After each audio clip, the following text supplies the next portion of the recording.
and welcome to TV30, a production of the Government Information Service. My name is Jessie Leonce, Information Assistant at the Department of Sustainable Development. And we're back to speak on the Escazú Agreement. All engines are busy at the Department of Sustainable Development to prepare to welcome and to accommodate, facilitate the committee to support implementation and compliance of the Escazú Agreement in St. Lucia. That is the regional agreement on access to information, public participation, and access to justice in environmental matters in Latin America and the Caribbean. St. Lucia has come a long way to the point of implementation, and to speak to us on the upcoming event, which is the committee coming to St. Lucia on the 3rd and 4th of April, and to also speak on updates regarding the Escazú Agreement in St. Lucia, I have Kate Wilson. She is the legal officer attached to the Department of Sustainable Development. She's also the national focal point for the Escazú Agreement, as well as the elected representative for the public on the Escazú Agreement in St. Lucia as well, Mr. Bishnu Tulsi. Thank you both for being here today to speak to us on this upcoming event and other Escazú matters. Wonderful. Thank you so much, Jessie, for inviting us. It's always a pleasure to sit down with you and to continue this very, very important discussion. As you know, the Escazú Agreement, as it is commonly known, is called the Escazú Agreement simply because it was adopted and endorsed at a town called Escazú on the 4th of March 2018 in Costa Rica.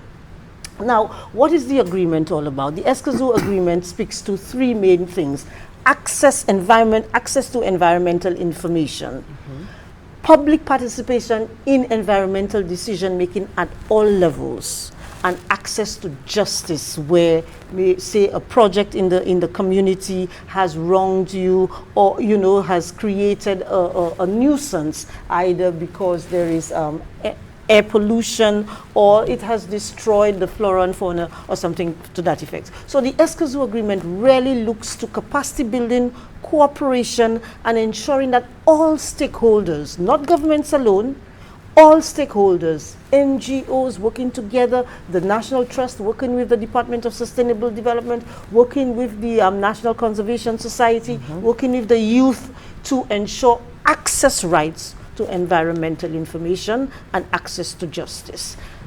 Ensuring access rights to environmental information, access to justice. Mr. Tulsi, tell us how critical is the engagement of the general public in not only understanding this, the rights that they have, and coming along for the ride in terms of the process, the Escazú process, in knowing what it is all about and knowing how they can capitalize on some of the furnishings of the Escazú Agreement.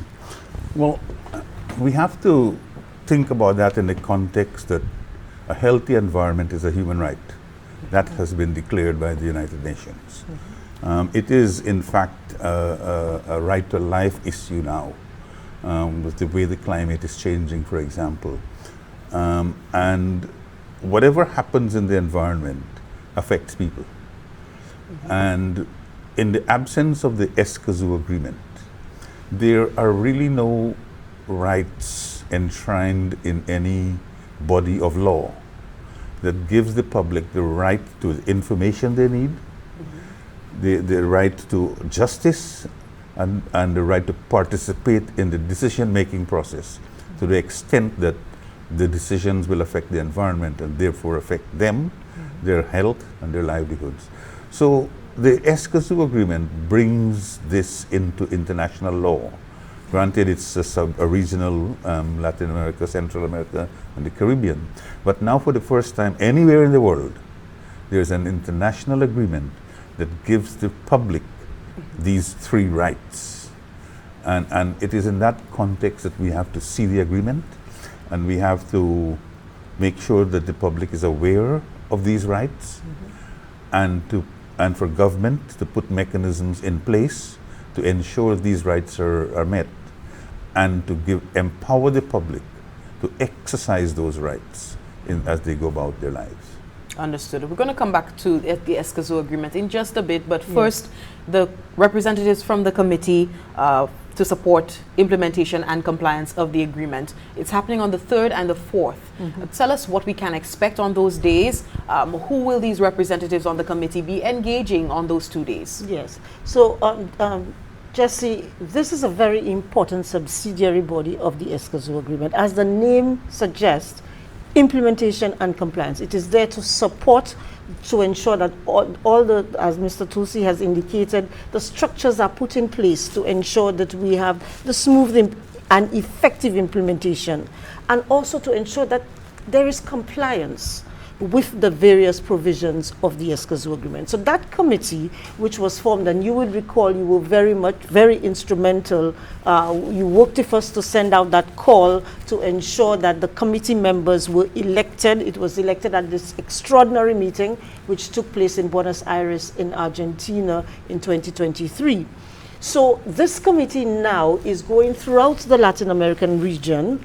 That is, you know, the Escazú Agreement is open to all 33 countries, but they are visiting those that have already ratified the agreement to first and foremost to familiarize themselves with the systems within those member states, and also to dialogue with important stakeholders within those member states to see how the committee can assist in that process of implementation and compliance. So they have gone to Chile, they have spoken to the authorities in Chile, and St. Lucia is the first Caribbean country that they are visiting, and they are visiting this Thursday and Friday. And I will tell you a little more in a moment as to what the program, will be like during those 2 intense days.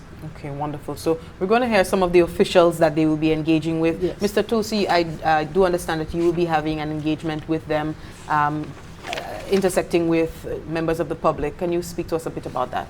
Yes, the committee will be meeting with the civil society representatives on Thursday between 5 and 7 p.m. at the Graham Louisi Administrative Building Conference Room. We have to look at the public engagement in the context of what the Escazú Agreement is. It is it is about human rights, and it is the first agreement in which people are the center of an international agreement on environmental matters. I mean, we have climate change, the convention that deals with climate change, or the Montreal Protocol deals with ozone layer protection. You have the Basel Convention that deals with waste, but this one deals with people, and it is about the rights of people. Therefore, this engagement becomes very important because it's at the core of what the agreement is about. We are hoping that during that interaction, those representatives who are there will talk about the challenges they face within the context of the 3 rights under the Escazú Agreement. And the committee may share information on how they can support them in exercising and achieving those rights. So that's where we're hoping that dialogue will go. And we're hoping that coming out of that exchange, and with the entire mission, Yes. that the committee is going to say what their findings are. How is St. Lucia in terms of being ready to implement the agreement? Are all the systems and structures and policies in place? If not, what is missing? And hopefully that can be a blueprint for the implementation. Okay, wonderful. So there's a tight 2-day schedule. Yes. And Kate, will the engagement with the event that Mr. Tulsi is having, will it be similar to some of the engagements that the committee will be having with some of the officials? Will it be consultative? No, well, actually, the meetings that, apart from the ones of the public, are closed meetings. So let me give you a quick snapshot of what is going to happen. So when they come in on the Thursday, which is the 3rd of April, there will be an opening ceremony. And that ceremony, the purpose really is to meet the committee so that St. Lucia will welcome them to St. Lucia officially, and that they will tell a little more about themselves and their purpose for here. So that's what the opening ceremony is, and of course a few refreshments and so on.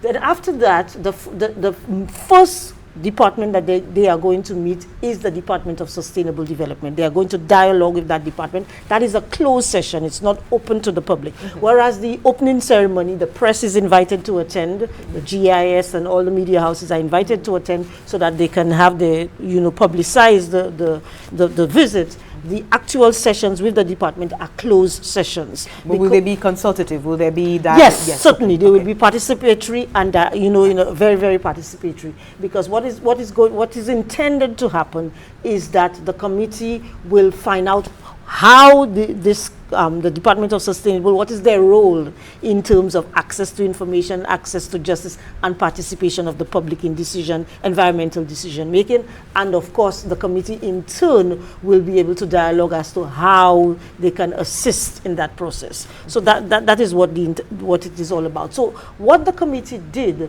before coming to St. Lucia is that they requested documents in terms of our baseline assessment of our legal and policy frameworks. They wanted to familiarize themselves with what the situation is in St. Lucia. Do we do environmental impact assessments? What is our laws pertaining to that? What sort of structures and mechanisms we have in place to deal with those sorts of things? So they've done that. They've also had a survey for the members of the public. Mr. Tulsi will tell you a little more about that, as well as a survey for those competent government authorities that they are going to be visiting. And let me tell you who those are. So after they've met with the Department of Sustainable Development, there's going to be a short break, and they will be meeting with the Attorney General's chambers as well as the Legislative Drafting Unit. And why? Because they are fundamental to access to justice. Okay, so they will be having that dialogue with them. And then right after, round about 11:20 to 12:30, they will be meeting with the Government Information Service. And of course, that will deal with access to information, okay, and how you disseminate information and public participation and all of that. They will be engaging. So those authorities that they have singled out to visit are authorities that are intrinsic to the process, the three main tiers of the Escazú Agreement, which is access to information, public participation in decision making, and access to justice. So in the afternoon, around about 12:30 to 1:30, they will have a combined meeting with what they call persons and groups in vulnerable situations. And those groups include the Department of Gender Relations and Youth and Sports. And why? Because the youth, women and children are usually the most marginalized and vulnerable, particularly when there is an environmental disaster. These are the first ones who are usually most severely affected. So they will be meeting with them from that level. That's day one. That's day one. And that's day day two. one. And we still have in the afternoon for day one. They will also meet with the Chief Justice in the afternoon and the Judiciary, and then they will meet with Fiscal Planning, and then after they will meet with Mr. Tulsi and his CSOs and the public in the evening time. Okay. Mr. Tulsi will tell you a little more about that. The second day, however, the first, which is the Friday, April 4th, they will open with a meeting with the Ministry of Equity. The Ministry of Equity. And why? Because the Ministry of Equity deals with vulnerable persons, deals with eliminating poverty, at that level. So they will be dealing with the Ministry of Equity. Then after the Ministry of Equity, they will be meeting with, if you just give me a moment here. After they've met with the Department of Equity, they will be meeting with the Senate, the House of Assembly, and Parliament. Now, it may be three separate meetings, or it may be a combined meeting together, but they will be meeting at the House of Parliament. Then, having done that, they will be meeting with the Department of Environmental Health. Okay, and then after they have met with the Department of Environmental Health, there will be a closing where they will be looking at the impressions and key messages that they have gotten from those 2 days. They will be sharing, and they will be saying about the next steps, what they are going to do, having spoken to all those different departments. And then lastly but not least, they will be meeting with the OECS Commission, because you would recall that the OECS Commission has signed a memorandum of understanding for an enhanced program of action on the Escazú Agreement. So we've been working closely with the OECS Commission. So they will be meeting with the OECS Commission, and lately in the evening, around about 2 o'clock, 3 o'clock, there will be the closing ceremony, of course. Okay, we have to stick a pin in it. We are speaking on representatives of the Committee to Support the Implementation and Compliance of St. Lucia's implementation of the Escazú agreement, and we hope you will stay tuned. We are due for a quick break. When we come back, we continue with the outcomes of that meeting this week. Stay with us.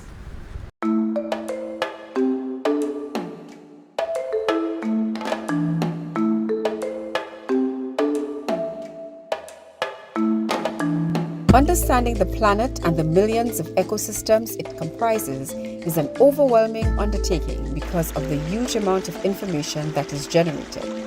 Whether through environmental agreements, scientific studies, reports, lectures, analyses, findings, and presentations, it is a tremendous task just keeping track of the amount of information that is being generated every second of the day. In St. Lucia, the National Environment Information System, NEIS, is a comprehensive repository for environmental information. Annette Rattigan-Leon, the Chief Sustainable Development and Environmental Officer, says the NEIS was set up with funding from the Global Environment Fund as an online library or platform to store the reports that St. Lucia is obligated to produce under 3 Rio Conventions. These are the United Nations conventions that govern 1, climate change, 2, biodiversity, and 3, land desertification. The NEIS is populated with data and information from bona fide sources, that is government and non-government agencies who are the sources and custodians of the data and information that we require for the system. 17 agencies input information into the NEIS on a regular basis. These agencies, their officers, they have received training in a number of areas related to the NEIS to ensure that the system can be sustained with a regular updating or uploading of information. This makes it the most comprehensive reference tool for decision makers tasked with a mandate to protect the environment for generations to come.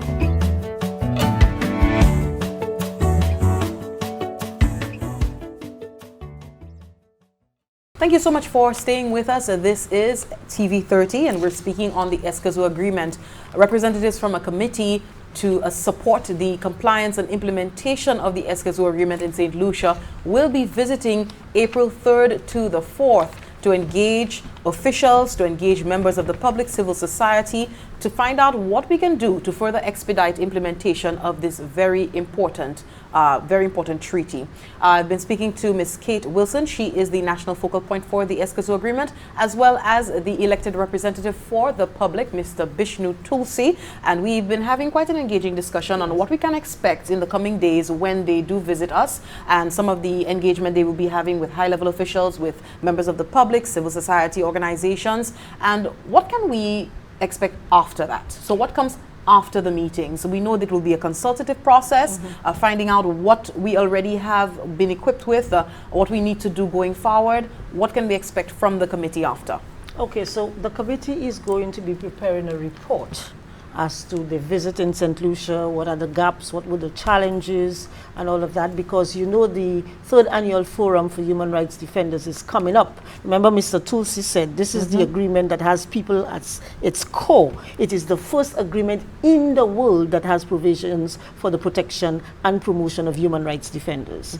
And this year, they will be celebrating human rights defenders from the Caribbean region.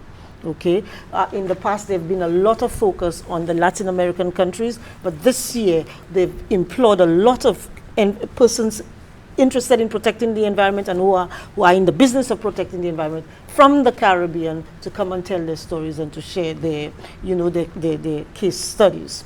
Okay, so what is going to happen is the committee, after they have met with the different departments in St. Lucia and civil society and the public, they are going to now prepare a report. And that report, of course, will be going to the ECLAC Secretariat, because, the Economic Commission for Latin America and the Caribbean, they are the secretariat to the agreement. And they will be looking at how they can best assist member states in ensuring compliance with the provisions of the Escazú Agreement, to ensure that we are within the proper frameworks of international environmental law, as well as to ensure that implementation, and when we talk about implementation, to ensure that we have the necessary regulatory, institutional, and legislative frameworks in place. Like, for example, our pollutants register, whether, you know, that should be up and running. Whether we have an independent, you know, an independent committee to oversee when decisions are made. So all the things that the Escazú Agreement asks about, this is what the committee is there to ensure now, you know, is in place. Okay. And Mr. Tosi, representing the public, what are some of the elements of some of the consultations we've had, the workshops and so on? What are some of the aspects of the Escazú Agreement do the civil society organizations need to be mindful of or take into consideration going forward into the meeting with the committee? Yeah, again, that circles back to the core of the agreement. Unique to St. Lucia, perhaps. Well, yeah, but the dialogue with the committee will be around what challenges do you face when it comes to accessing information on the environment, when it comes to participating in decision making, and whether there is access to justice. They will need to reflect on those things and share any challenges that they face, and perhaps they themselves can make recommendations.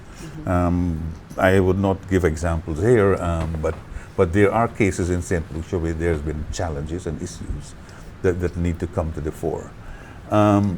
And the whole dialogue will center around these challenges and how they could be overcome, so that in the short, medium, or long term, the elements of law, policy, etc., that needs to be put in place can be put in place, bearing in mind that these rights are now part of an international agreement to which St. Lucia is a party. Understood. And Kate, tell us a little bit more about this committee, the representatives, in the very least, who will be in St. Lucia. There will also be hybrid formats of these meetings. So tell us a bit about the committee, the expertise they bring to St. Lucia. Okay, so before I tell you about the wider committee, let me tell you about that small contingent that is going to be visiting St. Lucia. So we have the chair of the committee in the person of Ms. Patricia Madrigal, and Ms. Patricia Madrigal is the former Vice Minister of the Environment of Costa Rica. You know, the agreement bears the name Escazú, which is a town in Costa Rica. So at the time when we were doing that final endorsement, the final negotiation stage, she hosted us in Costa Rica. She was then the Vice Minister. And she comes with a lot of expertise. She has extensive experience in, of course, in environmental governance, human rights, and sustainable development, and she has worked extensively in environmental policy, both regionally and internationally. So we welcome her. The second person we have is one of our own, a retired judge of the Eastern Caribbean Supreme Court, distinguished professional in the person of Justice Rita Joseph Olivetti. So she will be coming here. Again, she has extensive experience in legal and judicial matters, particularly constitutional law, human rights law, and environmental governance. So she will be, and the third person on that team is going to be Mr. Guillermo Acuna. And Mr. Acuna comes from Chile. He's an environmental lawyer. He has done a lot of work with international institutions and academic institutions as well, on regional cooperation and environmental law, and he has written extensive publications on environmental law. And then you will have one representative from the ECLAC Secretariat, the Escazú Secretariat, accompanying those three persons from the committee. She's a legal expert in environmental law and human rights. Her name is Ms. Francesca Aguilar. So that is a small committee that's going to come to St. Lucia. But there are other members of the committee, because the committee is made up of 7 persons. You would recall, as I said, they were elected at an extraordinary meeting which took place in Buenos Aires, Argentina in April of 2023. Those other persons who form the other 5 are Mr. Andres Napoli from Argentina. You have Carol Excel Stevens from Jamaica. You have, sorry, I'm just trying very quickly to get my papers here. Oh, yes, so you have Mr. Felix Wing from Panama, and you have Ms. Mariana Blegio from Uruguay. So we have 7 persons there, and they are all versed in environmental law. They are lawyers, and they have expertise in dealing with human rights defenders. Understood. And go ahead. No, I was just going to say as well that they are volunteers. These are not people employed to do this. They are all volunteers. And one of the conditions for their election is that they must not be working for the government, either currently or in the recent past, because their role really is to assess government's compliance and implementation. So it's important to know that they have no connections with government, and they are there in their private capacity as volunteers. Understood. Mr. Tosi, I mean, based on the engagement that you've had and the travels, engaging with fellow Escazú colleagues, etc., what is the long game? It has been particularly challenging within the region, even the world, for the right for access to information on environmental matters. What has been the sentiment on the ground? What has been the feeling in terms of the region, Caribbean, Latin America's pursuit of this ideal, I should say? Well, it's an ideal that is grounded in the Rio Declaration. In 1992, the UN had this conference on environment and development in Brazil, Rio de Janeiro, and Article 10 of that agreement, of that outcome, is where the right of the public to be engaged on environmental matters is written. And the Escazú Agreement came out of that. And the Escazú Agreement, and we have said it before, can't help but repeating it, is about rights of individuals. And there are 3 rights that are enshrined. And whereas other multilateral environmental agreements have the conference of the parties at which the parties only are involved in the decision making, NGOs are allowed to make interventions. The Escazú Agreement has a place for civil society at the negotiating table. So, and that was necessary because of the reason for the agreement. It's about human rights. And the mechanism through which that happens is the elected representatives. There are 6 of those, 2 from South America, 2 from Central America, and 2 from the Caribbean. And the role of the elected representatives is to represent the interest of the public during the negotiations. So prior to major events of the Escazú Agreement, we, the 6 of us, we engage the public on the issues that are coming up for discussions. What are the challenges? We get their views, and we try to the best of our ability to represent those views. In the Caribbean, just in the Caribbean, we have a database of 200, a little over 200 civil society organizations that we consult with. So on March 18th, we had a meeting with them in preparation for the upcoming forum, which Kate will talk a little more about. So we hold these consultations, we represent the views, and after the events, we report back to them on what has happened, and we dialogue with them in terms of challenges they face and how those could be addressed. Okay, and to come to the upcoming 3rd Annual Forum on Human Rights Defenders in Environmental Matters, it's slated for Basters and Kitts in April, and you will be giving the update on St. Lucia's implementation efforts. How much of this week's activities engaging the committee will form part of your reporting as we close? As a matter of fact, it will form the bulk of it, really, because this 3rd forum, because we've had 2 before, is going to be centered around Caribbean human rights defenders. You understand? And so what is happening in the Caribbean, of course we're not going to forget Latin America, but I'm saying we want to put a bit more focus on what is happening within the region. And so what happened today, what will happen on the 3rd and the 4th will be featured at the Bastère 3rd Forum. And that will be taking place at the Marion Resort and Royal Beach Casino in St. Kitts, Nevis, and it will be taking place from April the 7th to the 11th. And there is a wonderful program. We're asking you, we're employing the public to go on the ECLAC website, and Jesse, you'll put it up on the screen at some point, and they will, you will see a copy of what the program which will be taking place in St. Kitts, and you can see how you can participate, because it's a hybrid session, meaning you can either be there in person or you can join in via the platform virtually. Okay, wonderful. Thank you very much, Kate Wilson, Mr. Vishnu Tulsi, Kate, Legal Officer at the Department of Sustainable Development, also the national focal point for the Escazú Agreement, Mr. Tulsi being the elected representative for the public where the Escazú Agreement is concerned. One of 6, I might add, for the entire treaty. Yeah. Interesting. Okay, thank you so very much for sitting in with us and letting us know what we can expect on the 3rd and 4th of April when representatives from the committee meant to support the implementation and compliance of the Escazú Agreement will be in St. Lucia to hear from high-level officials, to hear from the members of the public, civil society organizations, how we can hopefully expedite our full alignment as party to the Escazú Agreement. Thank you so much for watching. My name is Jessie Leon, signing off for now. Do enjoy. Stay tuned for more programming. Goodbye.